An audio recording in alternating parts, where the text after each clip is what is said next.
Ito po pala yung details dito sa application na isi-share ko sa inyo at hiring din po siya sa mga active host and BD. Hello everyone! Hello po mga ka-Majesty and welcome to Erlin's Vlog. So panibagong araw, panibagong application na naman ang isi-share ko sa inyo. Just keep on watching! Ngayon mga ka-Majesty, ito nga po yung isi-share ko sa inyo. So ito ay isang audio tasking. So dito isi-share ko kung paano mag-register, kung paano mag-join sa agency. So ngayon, dito tayo sa Play Store. Isi-search lang natin ang SuperMeet. At ito po yon mga ka-Majesty. Yang nakikita nyo sa taas, yan po si SuperMeet. Latest update lang po mga ka-Majesty ay February 11. So kailan lang mga ka-Majesty nung in-update itong application na to. Pero nirelease ito July 11, 2023 pa. Tapos may download na rin to na 100k user. Sa pag-open ng application na to ay kailangan mong i-connect sa Google mo. Mag-sign ka ng form, name, birthday, and invitation code. It's depend on you kung gusto mong ilagay. So, ito ay may application na tayo. Click nyo lang yung me at kailangan nyo po ng agency dito. So, click nyo yung my agency. Then, dito kung gusto nyo mag-join, ilagay nyo lang yung ID number ng agency and then search. And then join.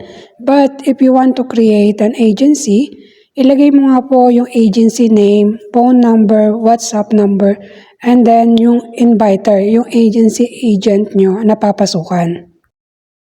Siyempre mga ka-Majesty, ang pipiliin ko po ay mag-create ng agency. Pero kung gusto nyo nga po mag-join na agency, iset nyo nga lang po yung ID ng papasukan nyo. And then magkiklik kayo ng join. Then if you want to create agency, ang kailangan lang po ay name ng agency nyo, WhatsApp number, phone number, and then inviter din kung saan kayo magko-connect na agency. Yun po yung kailangan. So once na ma-approve na yan, need nyo pa po siyang i-verify. So patapusin ko lang to, ang pagsasign ko ng form bilang isang agent dito kay SuperMeet. Once na natapos na yung form, ay ganito na po yung lalabas. So, double check nyo lang guys, and then sa baba, may nakalagay dyan na kailangan nyo lang mag-verify authentications status. Dahil baguhan tayo sa application na to, ay kailangan natin i-check kung ilan nga ba yung task na makukuha natin per day. So, audio tasking, set lang muna tayo. Kapag tapos ng set, then isi-search ko, hanapin ko yung kung saan ako pwede mag-verify. So, ngayon dito tayo sa Anchor Center. So, nandito po pala yung host authentication. So, click lang natin yan and then lalabas dun yung form kung paano mag-verify.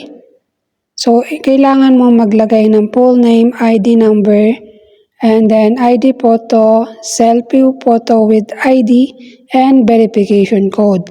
So, dito sa phone number, papalitan nyo po yan ng +63 or kung nasaan man kayong lupalop, ilagay ang number, get code, at may magme-message po sa inyong WhatsApp number.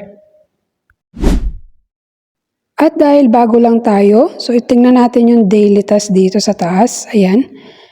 Ngayon, tingnan natin kung magkano yung task na makukuha. So, complete all tasks, earn 800. So, sa 800 ay 2 hours audio task, 20, 30, 50 lang. Tapos, more gaming. Oh my God! Mas malaki pa yung earn sa game kesa sa task.